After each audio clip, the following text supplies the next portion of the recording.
Hi, my name is Fungai Maramia. I'm an artist. I specialize in printmaking.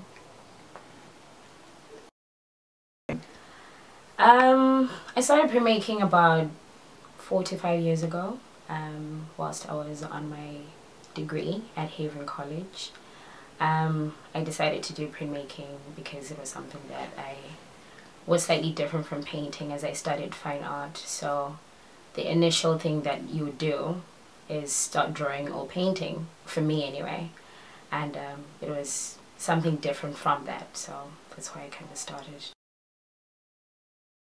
So it's a art and design college. Well, the campus that I was on was for art and design, and they did a degree,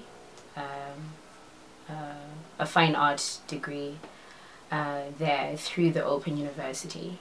So it's not sort of like a proper university that people go to. You have to do it through Open University. So that's how I got into that. And it pretty much has all the facilities that you can find at other universities, so which was pretty good for me, because especially for the printmaking studio, it had all the equipment and facilities that I needed to better my practice. It was pretty fun there. We had quite a lot of one-to-one tutoring, which was great. Our studios were relatively big, so you sort of could actually live in your studio rather. You did have the security having to sort of kick you out, but you could actually be very comfortable in the spaces that we had.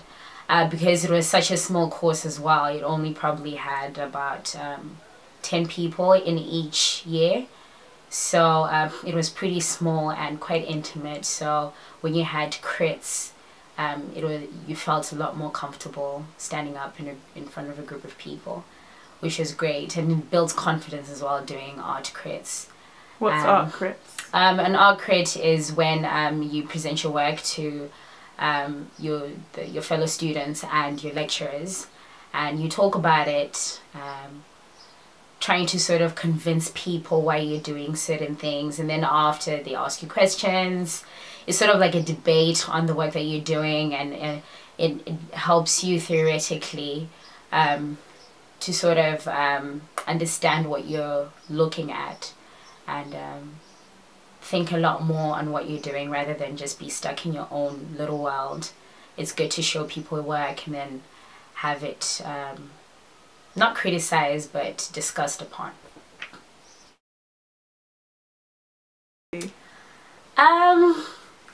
Well, it's not really surprising now, because we are now seeing a few more black artists, but in saying that, when I actually did my my degree, I was the only black person there, and the year after there was only one other black girl that then joined, and we're the only black people I know that did the course at Havering College. I don't know whether it was because of the location, but I think it's also that it's quite rare to find people that will take the practice quite seriously and think of actually earning a living through art.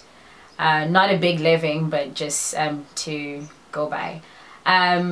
So yeah, it is quite rare, and at the beginning I did find it quite difficult, because who was I trying to relate to and try to look up to?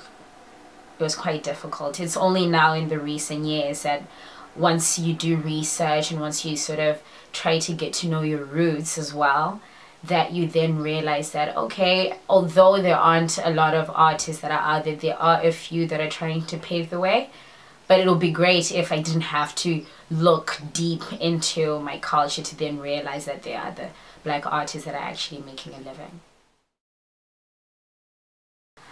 So my influences were mostly European contemporary artists, because that was what I was learning at that time, especially my first and second years.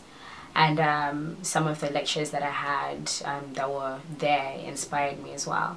The fact that some of my contemporary artists are actually quite young artists, such as Marcus Coates and Spartacus Chetwynd, these are English contemporary artists, so those are the type of people that I would sort of look up to, because they were quite young, and they was quite relatable as well. I am Zimbabwean. I grew up in Zimbabwe. I only moved to the UK about 7 years ago when I was 17. Don't do the math. But as a Zimbabwean that grew up there, and as somebody that now lives here, I can't help but have a bit of where I come from in my work, because my work is about me, my feelings, what is around me as well. But mostly the energy that I get is recently anyway, and now that I've sort of realized that it's quite important for me to sort of know who I am as an artist, because that's what I've found the most difficult. But as a culture with Zimbabwe, really, I don't really know where to pinpoint what my actual Zimbabwean culture is. I know that as a Zimbabwean, the common cultures in any African is sort of having to know where you're from, your ancestors, your history rather. Maybe history that you hear from grandparents, or history that you read in books and then at schools. It's all part of, I suppose, the culture that I sort of see myself to be part of. And my work at this moment in time mostly looks at my life. So in looking at my life, it sort of then looks at me being a Zimbabwean, and that, I suppose, does affect my work. But I don't necessarily think that as an African I need to be either an African artist or somebody that just predominantly looks at African issues. I'm just an artist that happened to come from Zimbabwe. So my work can involve things depending on the situation in Zimbabwe, or things that actually just affect me here in the UK. So yeah, so I don't necessarily have to have any African themes in my work. I'm sort of doing a chronological thing on how I've been brought up to how I've actually sort of grown into a young adult here in the UK. So it's starting from the whole idea of how I grew up, how unfortunate events happened in my life, and then the UK became the savior,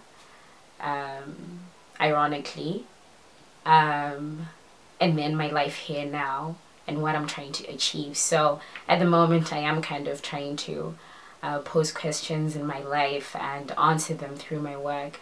And how I do that is sort of I look at old pictures because as a human being, sometimes when unfortunate events happen as a child, you sort of, as a defensive mechanism, you tend to forget.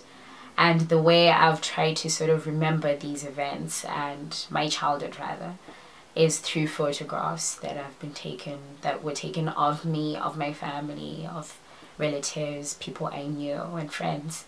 So that's sort of the link I'm having with both me being a Zimbabwean and growing up both in Zimbabwe and here, and trying to merge those two together.